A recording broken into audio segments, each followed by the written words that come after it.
mwezi gw'okumeka gw'okutaano 17 abantu parliament olw'emaze olwo kati okulondemu nga chief justice amaze ogicommissioninga nti weeri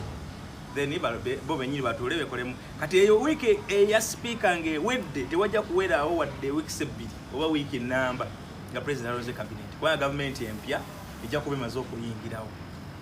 naye naye ebigenda maaso simanyi oba bigambo omanyi waliwo kino abaganda kibalina mbu kasuka ejjinja mu kisaka olabe ekiki ekivaayo kati eri abamu amanya getutandisa okuwulira gali common nnyo oyo agenda kuba mu kabineti agifulumya onaagiyingidde onaagifulumya ebintu bya kabineti bibaamu ebintu bingi ekisooka gye tutabeera batugamba mbu pulezidenti abeera n'akatabo ke n'atunula n'agamba nti kimbo woono yandibadde agenda mu kifo kino aba ali awo n'afuna ripooti ez'enjawulo okuva mu bitongole ebikuumadde intelligence report omusajja ogweyagala okuwa ate n'akuseseetula oba n'akugjawo naye nze ndowooza nti oluusi kuba kugereesa okulembeze w'eggwanga alina obusobozi obutunuulira abantu n'atagwa bugwe ku muntu nti abantu ekinaana kozi bakinaana mu kinaana ne bwe lwa 10 ne bwe luba 10 asobola naye abantu bakozesa ekintu kya speculation ya cabinet abagezigezi okunyagiramu bebanyagiramu mu cabinet mwoli yes walabikiddemu era mu cabinet mwoli era naye tayinza gaa nti ffe naye abaana abo bazibu bayinza okujjamu waliwo abaana abakola ripooti oba olina kyolina bawuli abantu abafaananga waliwo abantu ababbiddwa mu nkola ng'eyo bangi nga nawe ologenda otandika kubuuza tukoze tutya kasoletawo tukoze tutya simanyi naye nze omuntu gwendowooza olwandirabye asobola okuyamba naye si mwangu kati ebyo nebyo nabireeta kuteekateeka kulaba ngaakutuusa ngaawamulinkinga ku kyongole ekikuumaddembe kukyakwagalamu ate jjukira ebitongole tebyambala uniform bima mu ngoye za bulijjo jangu nnyo okulagayo nze nti nze nkikolako oba omulala oba omulala so kabineti ebaamu bweri ekyokubiri kabineti era batuga nti ebaamu consultation mu bitongole ebyenjawulo nti omukulembeze w'eggwanga mbu yebuuzaako ku banaddiini kakati awe ndowoleza lwekituuka ku banaddiini ng'ewange mu basiraamu babuuza kwani ekiwayo ekisukka mu kimu babuuza kwani babuuza ku kiwayo ekirinaanye gavumenti tewali kitiriraanye waliwo ekiri kulozi nga yolaba nti negiba nti mikolo gya ggwanga nga girimuko obusiraamu bagitwala kodi Kampala kankubuulira ekintu kimu nti waliwo ebifo nze omugenzi Shenuhu Muzaata yasinziira mu masigidi ekibuli ebiseera bye waliwo akabikanoko ekizibu ky'okufa kw'abasiraamu okutemulwa okufa kirina omwo naye okutemulwa kati n'agamba eyali RPC no yali IGP by then Kaihura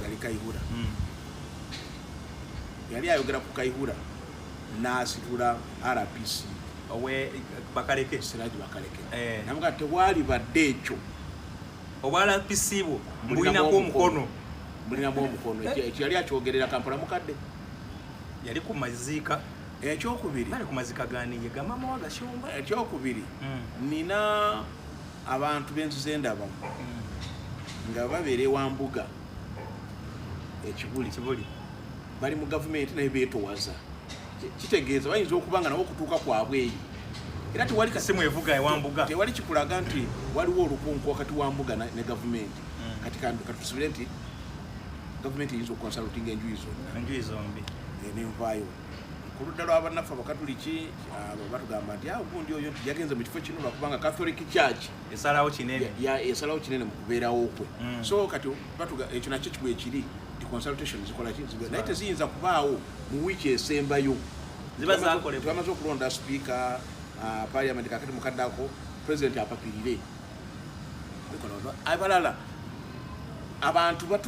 bapimisa bwongo nakati nga bwendaba gundi oyo bayinza omuwa nebagezesa nebikwatayo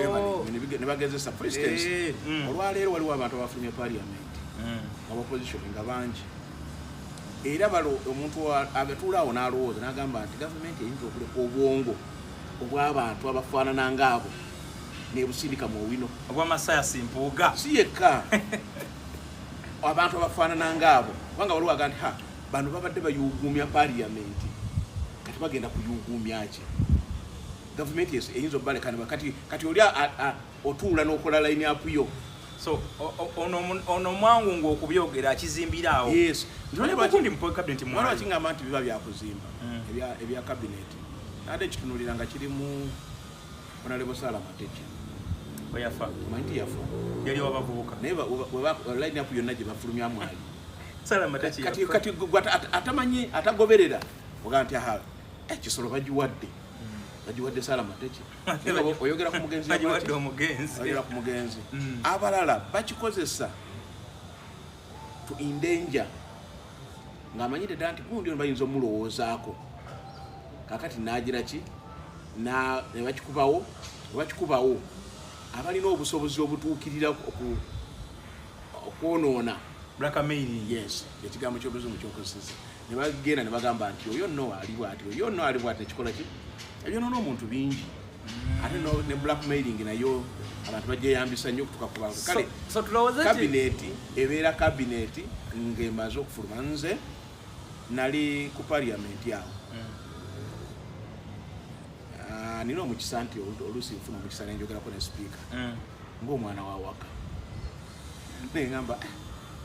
kabineti y'omulundi gwe nsimanyi gwegenda kuba nagamba oli kuki yatuuse dda ku meeza yange yiino yensangako bannabbanja abo n'abalala bonna wekitiibwa nabbanja neŋamba kakati nange nafuluma awo nga nina agookya gogirabyeko naye nga bagirabye edda nze nabadde emabega w'amawulire so nze ndowooza nti kabineti efuuka kabineti ng'emaze okuva mu mikono gy'omukulembeze kubanga waddembe okukyusamu kintu kimu kyegeza kyasobola ogikyusa asobola waliwo zimu ku ntalo z'ebusoga ezitambula ezo waliwo ekyogeddwa mu kabineti eno yonna ekyagenda mu maaso nti kyaliwo nti waliwo abantu ababiri be bakola swap oli bamugamba nti tuwadde ekifo mu ofiisi gundi n'akizuula nti ate gundi bamuwadde ekifo ekinene okusinga ku kikye nga te yamuleeta seniority omukulumu amukulira mu bintu bingi ebyobufuzi oli n'agamba nti nze sobola kukolera wansi w'ono ne baswapinga mbu kuba etabe ne baswapinga ono ne bamuzza wano ne bamuzza wano ebyo byonna nebikola ki nebitambula we naye byonna biba byakugereesa naye wakati mu kugereesa waliwo ebituukirira nebibanga bigeze kale kabineti ekirala waliwo era ebintu muntu byatunuulira naga nti bwentunuulira ennyo president ayinza kubeera na kabineti nga temuli muntu ava Bunyolo naye abantu abali prominent e Bunyolo be baani bano baani abaliko mu kiseera kino kubanga oyinza okubeera prominent n'oggwako kisoboka baani abaliko mu kiseera kino nti ono noono n'atandika okugira gwe n'okola eyiyo nga nze nkozeemu nakizimbira nawe n'okola kati public nebanga byonna ebipiikinga weyo public epiikinga buli kyekola kibatono nnyo abasobola okuanalyzinga ebintu bino babirabonagamba nti kabineti erina okubaamu abasiraamu nagati erina okubaamu abasiraamu nanoonya abasiraamu tuli tekyatukaluubiriranga olwaga nti kabineti erina okubaamu abasiraamu ti wekitiibwa Abubeka Kacha mu mayanja oyo mwali ateka okubaamu kifo ejjinja ateka okubaamu Moses Ali mwali alina okubanga nga abasiraamu Saida Bumba alina okubaamu naye kakati waliwo facing eyo nti abo bonna bavudde mu byobufuzi n'abalala batuvudde ku maaso kakati waliwo generation endala generation endala omuntu aga nti ndowooza nno Seka Gugwa bwe naamuteekamu public ejja kukkirizaga nti obusiraamu abulowoozezaako Gugwa oyo ng'oli akola line up ye ng'ateekamu Gugwa ng'oli amulaga nti ati Ssemuddu oyo bwe muteekamu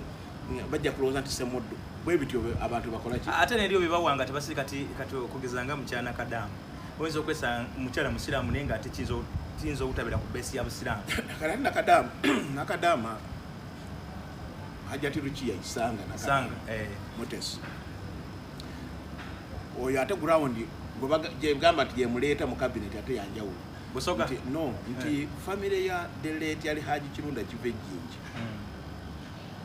mu Busoga etunuulirwa nnyo nti mu gavumenti ya President Yoweri Kaguta Museveni terina kulekebwa bbali family eyo kakati mwemuka ne Zaake Kibeedi okufuuka ambassador era tekijja kubeera kizibu nti kujja kukyanga Zaake Kibeedi bamutandisa kumukomyawo wano kumuteeka mu gundi mu cabinet baba bamanyi babalaki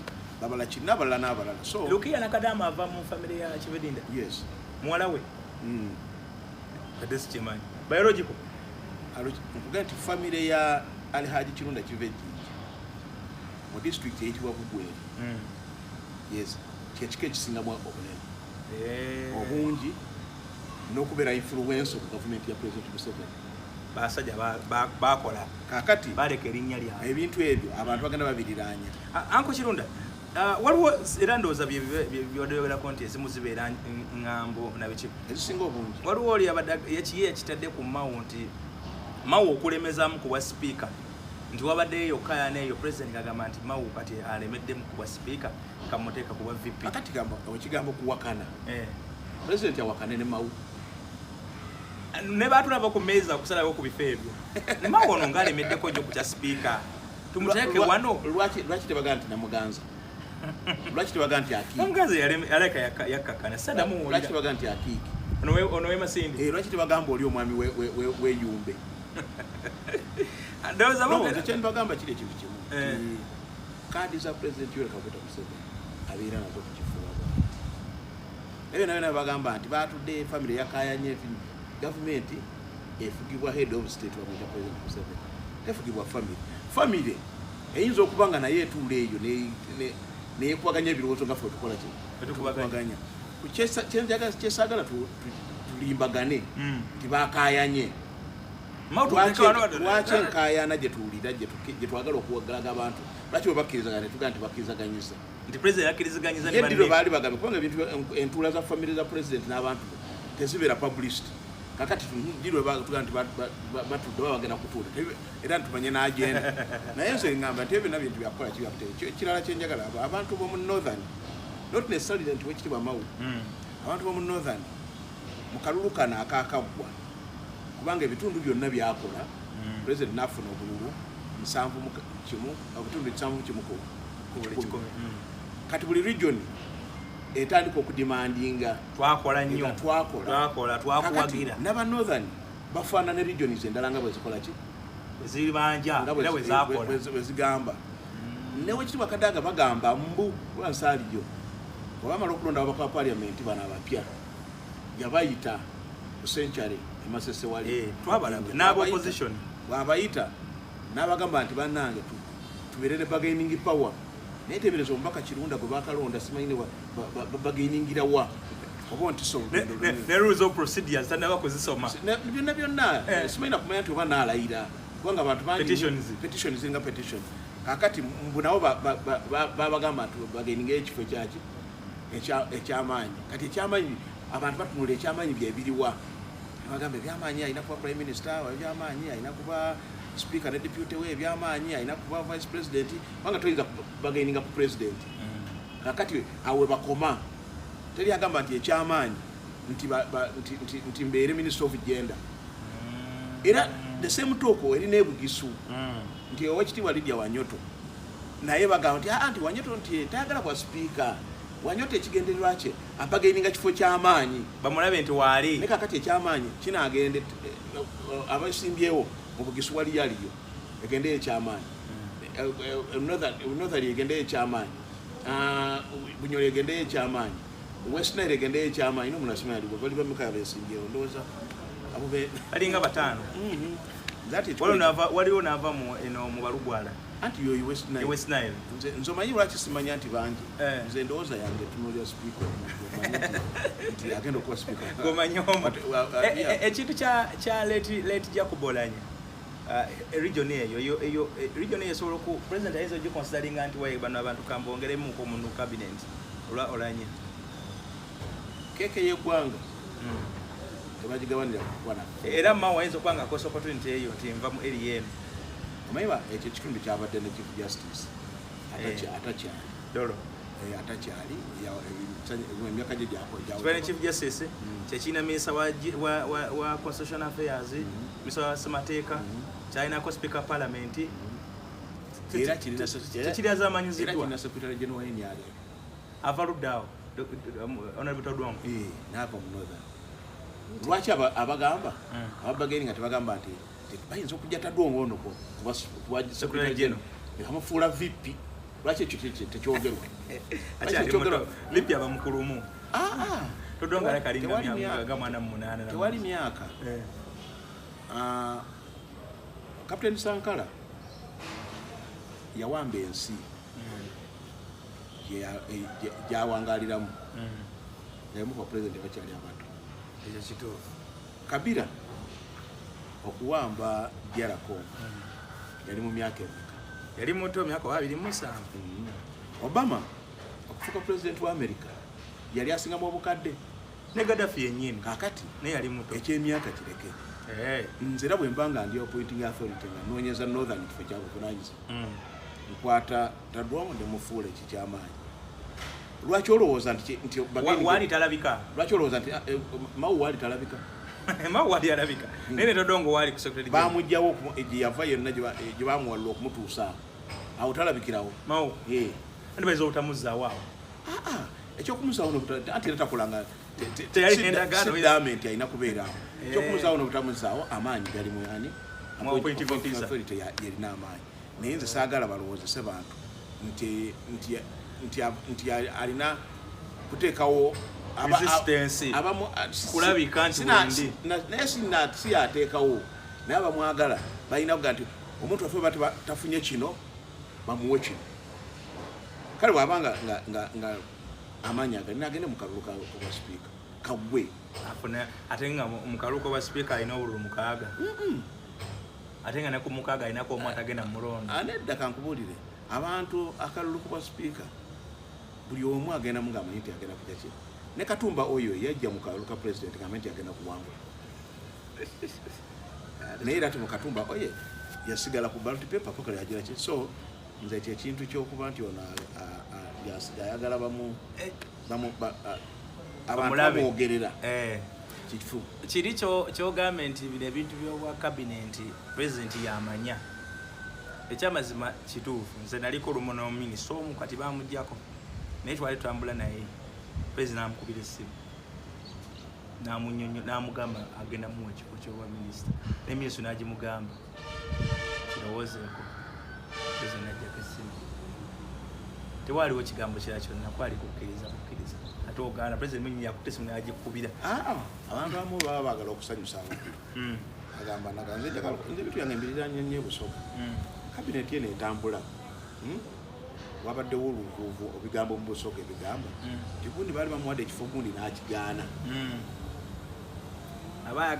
abayagala kuteekawo embeera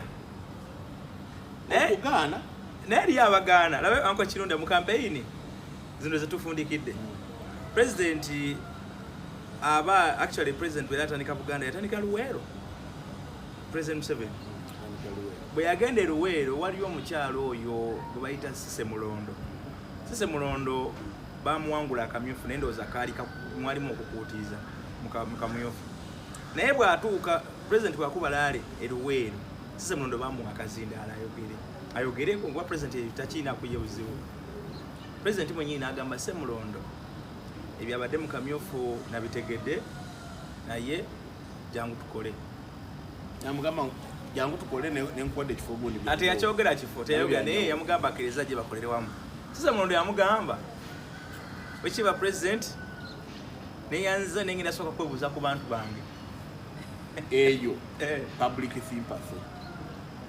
tojja direct nti nzikiriza nze eyo public sympathy era sirowooza nti president bayinza okugamba omuntu nti president akuyita entebe akuyita ekisozi akuyita lwakitula nogandi kansooke nebuuza ku bantu ani gwe yali owulidde ng'atuuza kukiiko nti bannaye bampisa ekyalo lwakitula njagala kumanya ngendo basigenda ebyo nabyo n'abantu babikola just public sympathy nakuwamu bamawulire kyakukola nti ekirunda yagambye president bw'ati yagaye sajja kujjayo behind the scene ayinza n'okutambuza amavivi pakati kukasawulira essimu nti covid omukola speed covid test baga nti bamukolera wa nakasala nagulu twala emisinde so nga tuwumbawumba oba naye tubala just tumala mazibiti eyo njagala kutegeeza nti ekikwatagana ne cabinet kati bagirekera jajja omukulu yasalawo kakati ffe netudda netutandika okugitematema nga betulowooza kimba oyo yayingiramu ate okuba yayitira wala bwati ku mulundi guno waliwo venues nyingi oba ziringa nnya ate bagamba kakati Piero yu kweri ejja kuteekamu abaayo negundi kakati ne muzee ayina ababe ne madamu ayina ababe ne sala ayina ababe kakati ne Catholic Church erina abaayo ne speaker ayina ababe ne speaker kakati ebyo nabyo nabo ate omuntu wadde magana naye nga cabinet nene totunulidde emiwaato agireeta nti mingi naye ate nga cabinet nene so ekya cabinet tukirinde tekiri wala nnyo mu gwokutaano gunaagenda okugira gutyo okugwako tukivaako ekyo sigenda kugamba nti oba mpalinnya ki oba mpalinnya ki naye cabinet eriko osuubira abagenda ogifulumanga bangi ku bagenda ogiyingira amannya amapya ganaaba mangi osingako buli cabinet ebaawo ebaamu abafuluma n'abayingira twaliko ne cabinet ng'erimu Oweekitiibwa Kiyonga twaliko ne cabinet ng'erimu Ndugu Lugunda twalimu ne cabinet ng'erimu Mbabazi twalimu ne cabinet ng'erimu Saida Bumba twalimu ne cabinet ng'erimu Eko neko kibakoze Madada yes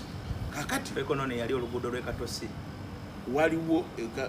oluguudo tebalulya bakusuula kujirikiti ne bakufuula nti olidde ekyo nakyo kakati eyo political science kakati okuyingira n'okufuluma kyanjawulo ate waliwo n'option endala nti omuntu asobola okubouncing back n'akomawo yes nga kati Ruhindi ng'ejjaze mu parliament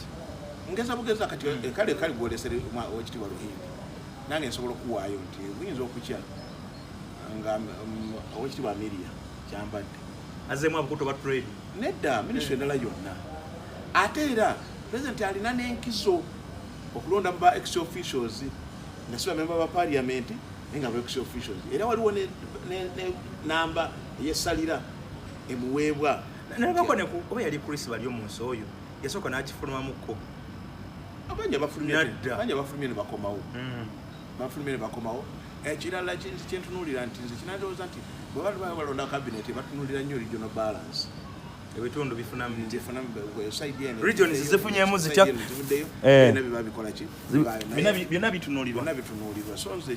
kyensaba kireme tumalira nnyo biseera ekyo tukiveeko manye buli ekibirawo kiteeka ku bannayuganda kibateeka ku bunkenge waliwo abatayagala kirunda olwo ayogera mbu oyo tajja kudda naye ng'alonda ali atya kati ekibuzibuzi ekiri bali ku mpuuga agiyingira mpuuga abadde akolera gavumenti asobola ne baba takolera gavumenti eno bwe yali etandika okubeerawo eya pulezidenti w'Ekaguta Museveni mu 86 yajja n'abantu amanya ga DP nga tegaali mu nsiko nga ba DPP wa era nga tebeganye ekibiina kyabwe nti ba DP Oweekitiibwa Kawanga Ssemwogere Oweekitiibwa John Sibana Kizito n'abalala bazze bagira ki bazze nga bakolera mu Badonia tibirunda n'abalala bazze bava gye bava n'omugenzi gundi omwami yali abeera e Busia yali Agura Award bajja ne bakolera ki kati bwaba Oweekitiibwa Mpuuga baba ayingidde baba bayingidde si abasoose ate abanaasembayo baminisita bano abagudde mu bumyufu akamyufu kenale mukasudde baministas bangi bwewaba abamu basobodde okubawonsinga baaka mu ngeri y'obwa independent mu cabinet bayinza okudda bayinza zenna erinnya limu lyendowooza entuulawo nendirowoozaako nga nze otunulira Oweekitiibwa Bahati oyo David Bahati ow'Endorwa West Bahati yawangulwa mu kamyufu Bahati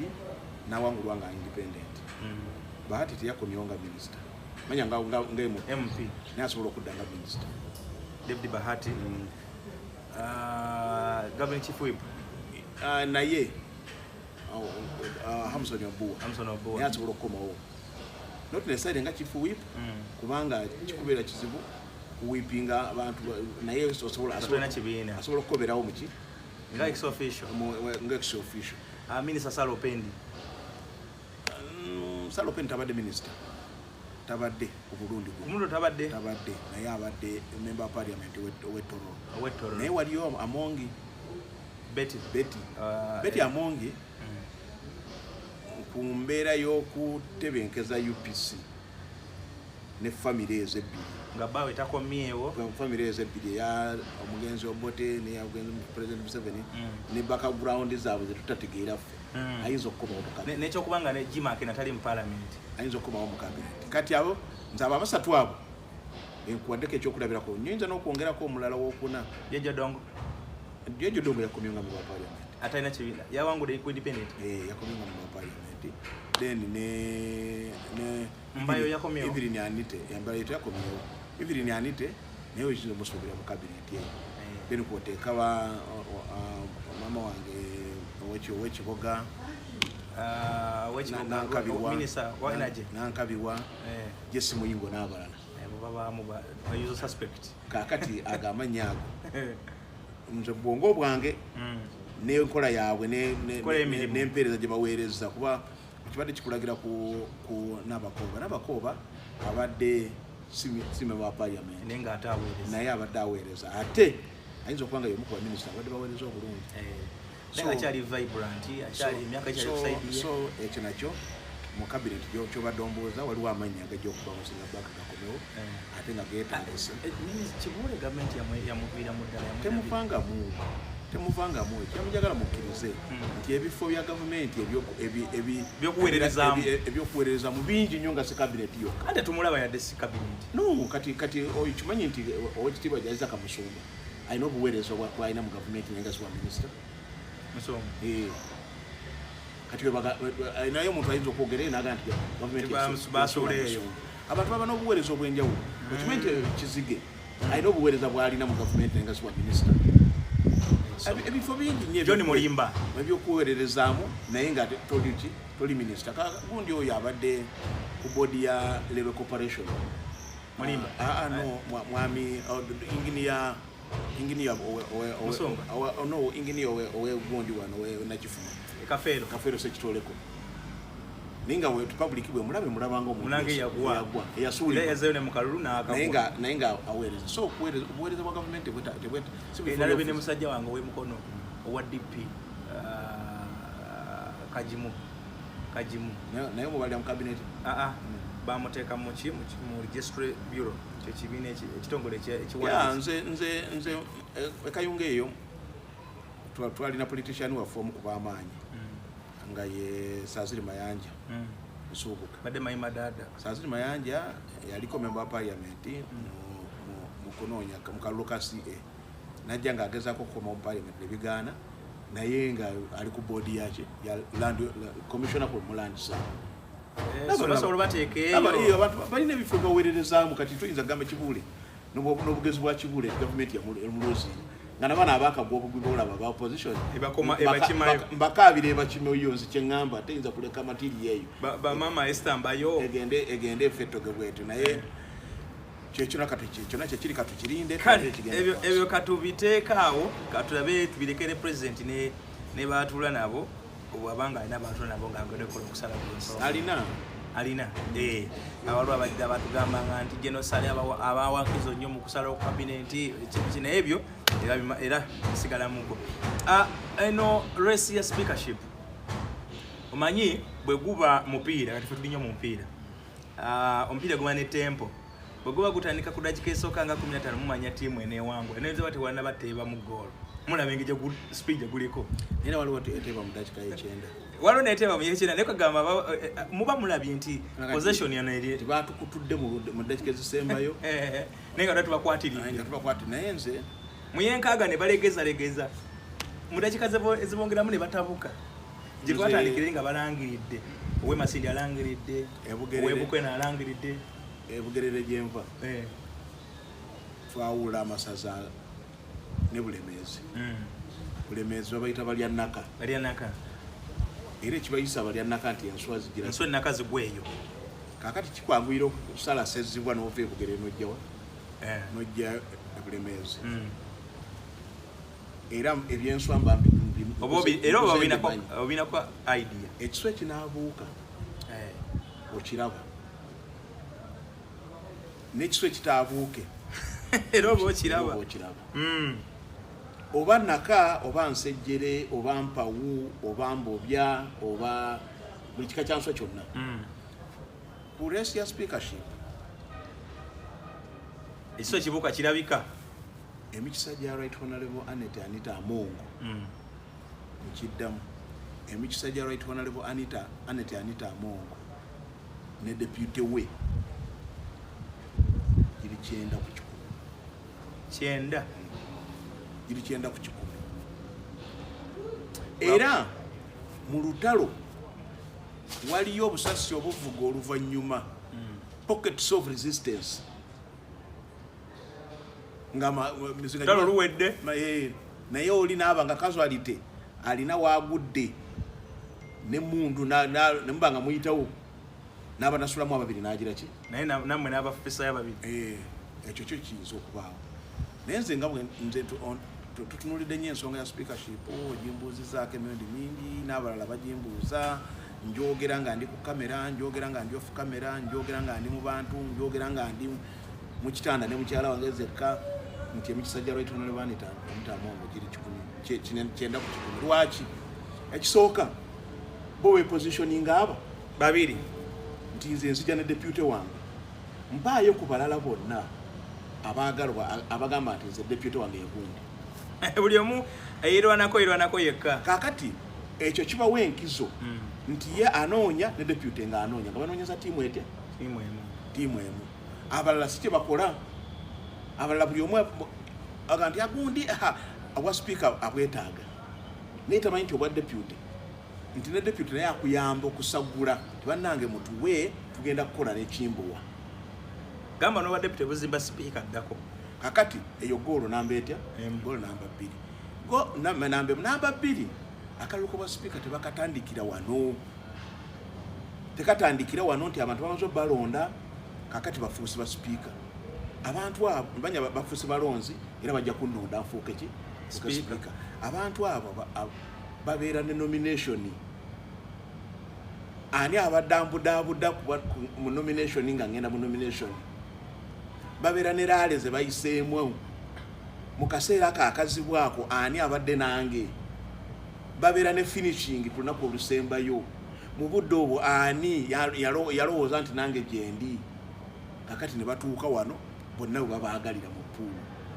bwe noosanga busanzi onoofuuka mulya nnimire nga byewakoledde eno wano byebikusegulira kati byekusagulira bano ababiri bakirowoozaako before ne bateekateeka olugendo lwabwe kulutuusa ne balutuusizza eyo point number 2 point number 3 nti pate ebeera factor y'amaanyi naddala ya NRM eri mu buyinza nti erina ababaka abasukka mu 3 ababaka abo bwe bajja nga bazze kulonda candidate wa pate tobawona eryo ne7 etajjidde ku kibuku tobawona abo mbadde nzija tobawona basobola kukanga tebeyongeddeko omuntu mulala okukuwanguza akalulu kuba baba bazze nga bajjidde ku kkala yaabwe fakita endala yeyaba independent tewamala okutuuka wano regardless nti wabadde okuba budaabuddeyo wansi naye batuuse wano we batuuse ani abanguyira ekyo bano ababiri bakikoze yabatwaladde ku secretariat ne bakola MOU si gumu ebiri kakati ekyo nakyo bakikoze ekirala royalty mubakamaabo kuba nabo basalawo kinene eyo nayo nsonga ekirala ogani gye bayita seeke abantu bagirwaniro giyingiramu n'ebigendererwa bingi Right Amongo yapenetratinga n'ayingira seeke ate batulaganga seeke nti eringa etalina lekesteriyo nnyo omusaala saagala kutunula ku kyamusaala kubanga ekyesisa eggwanga lino abantu balowooleza nnyo mu buweereza bwanfunira wa chairman wero si wano batugamba afuna omusala wa mutwalo gumu naye tebakikowa kyesimba naye waliwo enkampeni nga gye bakampeni waliwo n'abakaba lwaki okulonda kukalendaliridde naye nga tebakabira mutwalo gumu baba baagala buweereza so musosi mutwalo gumu. So right honorable speaker Anita Amongo okuyingira SEC nayo advantage ey'amaanyi kuba yakirabirawo tibuyali agala obwa deputy SEC yaliwo mu kiseera ekyo yalina girobinga nakyo kikutwalira obudde bungi resources n'ebirala okulobinga kakati luno nga tayagala kwetumira ayagala yeetuukire era lwokano twalugendamu ndi omu kubaweebwa obuvunaanyizibwa bwa Gureta Mukono nze ne bannange twaweebwa obuvunaanyizibwa tu mobilizing Gureta Mukono erimu Kayunga erimu Mukono erimu Buyukwe erimu ne Buvuma netunoonya obululu obwasinga ku bw'abalala ne regions endala ne zinoonya n'awangulira waggulu n'ayingira SEC nga vice ekyo SEC bwemala ekyo kyokka waliyo gye bayita neeke olukiiko lw'abakulembeze mu kibiina Right Honorable Anita Amongo yatalaaga Uganda yonna buli district nga agituuka mu buli district ebaamu chairperson wa NRM ng'atuula ku lukiiko olwa NEC bya district NEC kakati buli chairman wazo okutulako ne ba flag bearers yes naye buli mu district gye mugenda ba flag bearers balabye ne district chairperson okoze eki omulabi batudde gye batudde alinda bamusagulire eyo na yonna ajje wano akozesa social media agambe bwenna ayogera kirungira ki kakati ekirala ekibaddewo obusitaka ebaddewo abantu tebatunuulira ebadde ya nga okuvaako omugenzi olanya nga bamu bakukozesa kakadaala bayitiremu awo bwe twabadde eyo kulumbe mu service former chief justice yamaze gobe mu kibya kosa Luganda olw'amaanyi ngamba n'endukakanya balutegeero yamaze gobe mu kibya nti yase zonna ezibadde zigamba nti famire y'omugenzi olanya teri bumu ne Right Honorable Speaker ye oli bwe yagambye nti ono abeereddewo ne muzeeyo ono okutuuka okuwangalako emyaka egyo gyonna yabadde ki abadde ono situka ensi ekole ki that is endorsement mweyo area eyo omaze tikikutenda kisagamba nti ate mulondo ono kakati ebyo bityo bikola ki bwe bitambula bino ebirala byonna byonna bya social media nsobola okubeera ne accounts mukaaga nze Kirunda nze Kakaire nze HK nze gundi zonna kati bwezoogera ne baga nti abantu bakoze eki boogedde tebalondera ku gundi lwaki abali ku race ya speakership sinalabayo baagala bwa deputy oba nze sibawulire sibalaba nga gye bali anti enkugambe nti abayizi oyinza okuba nga tobalabangako nga nakulira wazirali mukyalo abantu abayigga baba baziga ensolo baziga nga byenyigidde mu kisole bajanga bajja okukere naye basanga omusu ngo tebakuleka naye bano bakugamba nti tunoonya nga biyokka bajja kumaliriza nga balidde maluma wange engabi tebagisobola nene omusula se bagusobola engabi eyinza okubuuka nebalemesa tebagisse ate ng'omusu bagulese baguyiseeko buyisi nebamaliriza nga balidde maluma olingaga nti singa amaanyi bagateeka ku badde pyoti singa bapulaninga nga bukyali byembire babipulaningira ekikuba bana bonna kugula okukaleeti andi kati jjukira obwa sipiika olina kusooka yingira palamenti bali tebali shuwa nti banayingira palamenti kakati gwatali shuwa lwaki ofuga waye Right Honorable Anita Amongo yali shuwa nti palamenti ajagiyingira naye bano abamuvuganya jjukira kati nga Mumbeja na Muganza yali agudde n'akamyufu saagala kuleetinga abantu bano saizi yaabwe mu kampeyini zino nga bwe ziri naye waliwo amanya gwoteetaaga kukola ki gwoteetaaga kwogera owekitiibwa Namuganza I respect her ng'omukulembeze wange mu kusooka nange gyenva naye mukana akalulu manya kino ekifo kyobwa sipiika tasaanidde nemu kitundu nyini omwabo mwava mu sub-region ya Busoga talina gwawangula kwabo bavuganye nabo bonna ate bwekituuka ku Lwetona ne Banita ate yamwe bali ababakaana mu bataano bava mu region eyo wenjogerera wano Oweekitiibwa Anita alinako 39 ogukakasa nti oba batandika kati oba batekawo box saawa eno oba kibaaki oba enkuba etonnye oba omusana gwaka that 39 bali perfect bajja kuwaani Anita kati Oweekitiibwa Namuganza babanga ewuwo tosobola kuwezaayo 10 oyo tumuveeko kati muveeko kitegeeza ate yabadde ng'alimuko ku maanyi Honorable Mao ekibiina kye ekya DP kyaleeta abantu 6 mu bantu 6 abajja tebakolagana Honorable Sebamala kati n'obala 5 kakati ekyabantu abamukaaga ab'ekibiina kyo kireke Honorable Mao yatunuulira nnyo akalulu kano ng'akabalira mu regional base nti mu northern njajji kuba era waaba ayogera ebigambo bye northern tulowoozebweko northern tukole bwe tuti northern kakati oyo ye naye tomuleeta nnyo era naye ayinza okuba kati lwesinga eba nafunya ekyenda nkikubalidde kitono nange ndabangaye kati bali basigazaawo 10 beebo Honorable Wanyoto yabyegaana nalabaka Katambi ng'agamba nti abo bantu bange just byalowooza nti nange nkisobola biki nze njogera ne Honorable Wanyoto yali ayagala naye waliwo kye bayita okweteekateekera kujja mu maaso Oweekitiibwa Wanyoto yagezaako ng'alowooza nti ekinaatuuka mu biseera ebijja abantu balirowooza nti bukyalo oyo buli yagezaako oluno tumulowooze pulaani ye si yaluno pulaani ye si yaluno Honorable Wanyoto yali mukyala Honorable Mutende omugenzi gavumenti ebayaba yali ne state for trade anti yali yawafu family teyawamu naye yatekeekerateekera era abadde kati yanko kirundi omanyi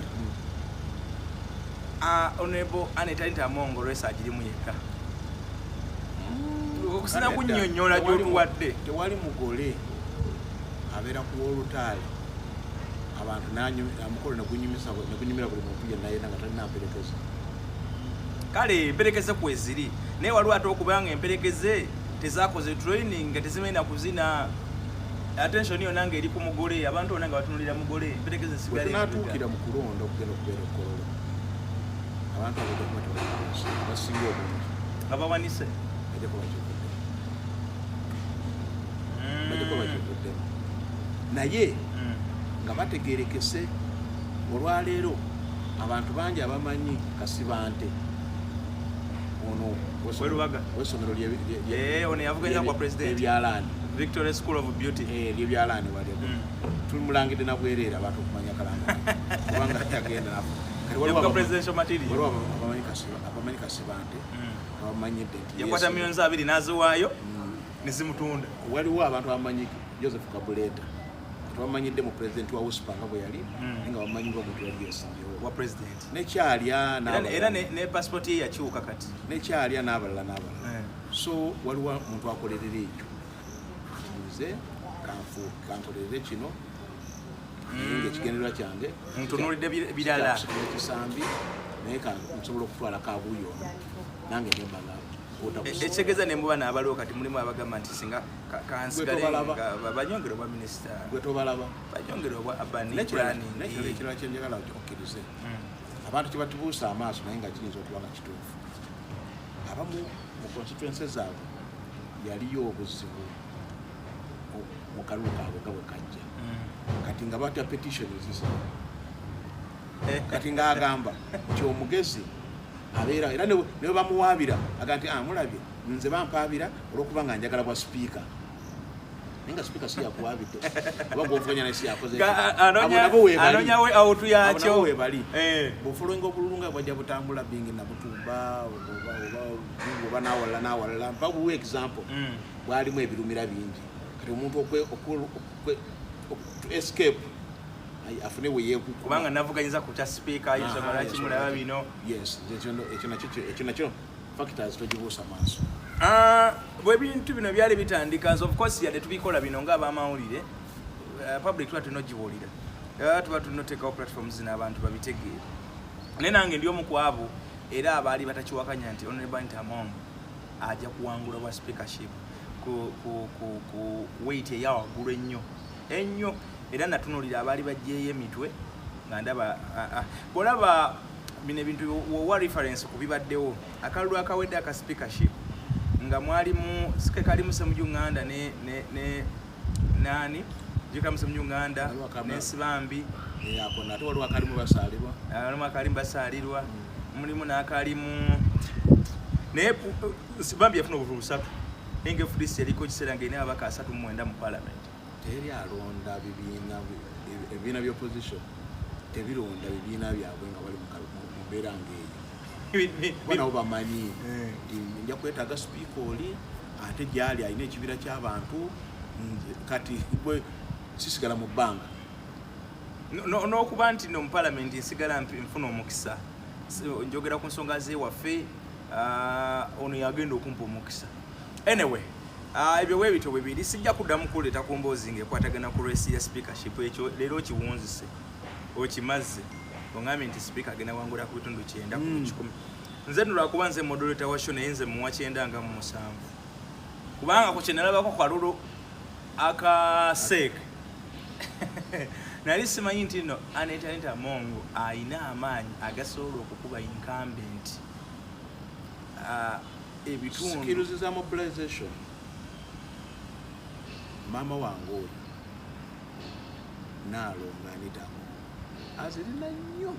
nafuna ekyokubiri nti connection ye n'abalonzi naye eri waggulu nene nnyo nze ndabe ba speakers bangi omugenzi nagondi ayume wekitiibwa sekandi leeta omugenzi wapa osupiika akwata essimu nga buli amukubira n'abeera ekitimbwa eri mukyala bafuna essimu ya supiika amukwata n'ayogera naye kyanjawulo abantu bafuuka bufuusi ba deputy RDC nebawaganyala okujja okumulaba nga musimba layini leero tojja kubulaba abantu bafuuka bufuusi bati class monitor n'afuuka ow'ekitalo omuntu afuuka admin ku social media group n'abeera anyway eyo mobilization skill y'amaanyi nafuna obululu omutwalo gumu oli n'amufuna obululu 92 mu bubiri kyali kyewo n'amuwangula ne mu Busoga region ne mu Busoga region ekitibwe kiri petitions nga nyingi zoleka nti akalote kaali ka mazima dikulonda kyokutabaddeko petitions ekireesa okuzimanya nti nyingi ku luno ye social media nti olwaleero buli mwaka ekipika platforms nyingi ate zitunuulidde nnyo ebyobufuzi batono oyinza okutunuulira nnyo kundi zino ng'abantu abayigiriza ebyobulimi batono platforms batono nnyo ng'abantu aboogera ku byokwerinda by'eggwanga lino nti abantu bakuba bupevas mu kibuga abantu bakola bati abantu nga batono abakidebatingako naye nga politics ono ye nga be baana baliwo so kakati emmere gye tulya gye tuwebika gye tusiibamu kakati ekyo kipikiddwa nnyo olwokuba naye nze siraba petition zibeerawo nnyo nze njagako ekyokulabirako nti nze mu constituency mwenva ya Baale constituency wekitiibwa Madada yafuga Baale yakulembera Baale fuga kyanjawulo n'okulembera yakulembera Baale ebisanja 3 ebibiri yalinga bamuteekako petition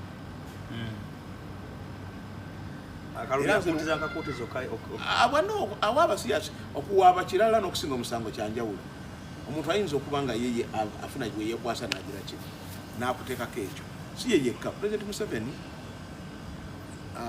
mu bululu bwazze ayitamu bonna era nga osanga petition abantu baziteekayo petition nalabye omuwala w'ekyotera yani Fortnite n'atongo bwe yawangula ya petition ze mu kooti naye nga waliwo difference ya buli emitwalo 3 kale kya petition kyo temukitunulira nti kakalibo kalimu ki kalwaki kirwo kibeerawo buli kiseera so tetukitwala nga ne Kenya ba petition nga negundi so tetukyayipinga tunyumya ku binyumye ate kankubuulire tewali nte yonna wabambuzi nenkoko wali osazeeko era bwogisala bwoti erina okusambagala kujja kugebadde endwadde so ba politicians bano nabo balina okuba na accountability yeggwera nti kiggwerawa kakati nze kanjire bwe nti olaba ne mwami Magoge yayitawo ng'ala n'opposite era wabadde bakuputa bateekayo omusango mpaka lwe babaga nti muteekayo omusango omuntu gw'otavuganyiza naye muwaabira ki naye ebyo biba bikwasa olumu abamu besanga nga basponsors babamuwadde obusente talina kyabagamba kubanga omuntu wabaze wuwo agamba nti ndi w'amaanyi teri agamba nti mu constituency ndi munafu ndi w'amaanyi bagana bawunga nti kati bwogwa nina kufuna byewokwatako kale petitions ezo zo kya bulijjo era ne gavumenti ekimanyi akakiiko by'okulonda kakimanyi nti bateekawo kooti ezo ezigenda okwawukanya okutawugulula enjawukana oluvannyuma lw'akalulu nga kawedde olaba nako omugongo ku kyalo eraga banzibi naye nga kamugongo yes petitions nyingi naye nakyo kijja kuggwa kuba tulina okukola ki tulina ekimaliriza ensebe erina okweyongerayo yes bijja kuba naye just nti ku mulundi gula abantu bawaabi negwolaba atasaana kuwaaba okusinza ku ngeri gye babamuwangulamu nolaba nga wo difference ya mitwalo 3 difference ya mitwalo 2 noddukira n'owaaba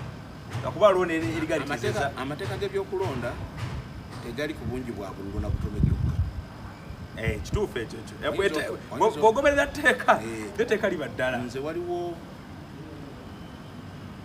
omubaka yali omu ku babaka mu Busoga bamuwaabira nti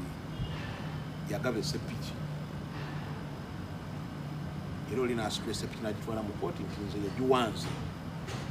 kitegeeza yangulirira era ku ground ezisalirwako emisango egyo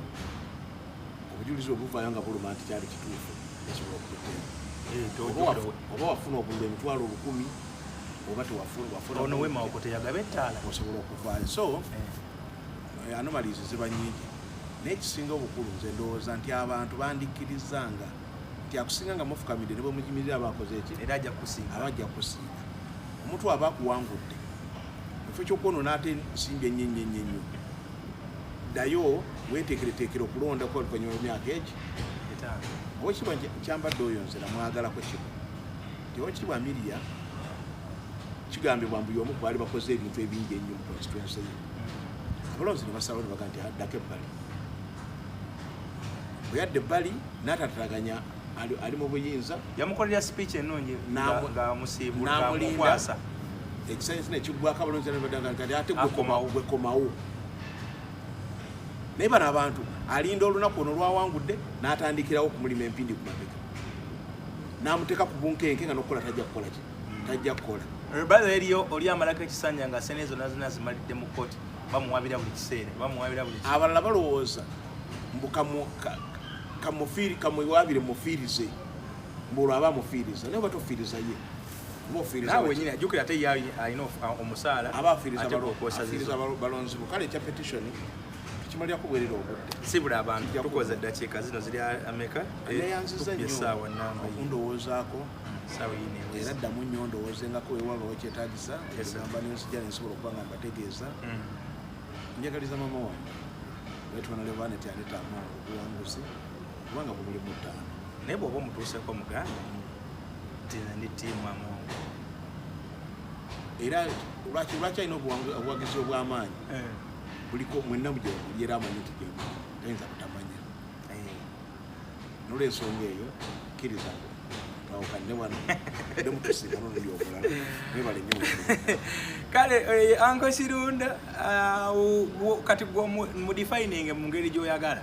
bw'oba oyagala munyumye ku nsonga za mpira gwa Uganda waali bw'oyagala munyumye ku nsonga za bya bufuzi bya Uganda waali bw'oyagala nnyo ku nsonga za byabufuzi bya mu Eastern Uganda gyali bw'oyagala bya nkulaakulana bya bulimi bya biki simene mu mwanyi gy'oli Kayunga atali mu mwanyi Kayunga muli bamwanyi ebikajjo bye batuyingidde si bikajjo bituyingidde ate ebikajjo biri si naanansi teziva mu luweero ne zijja newammwe eno nanansi ate ziri eno kangulumira okusinga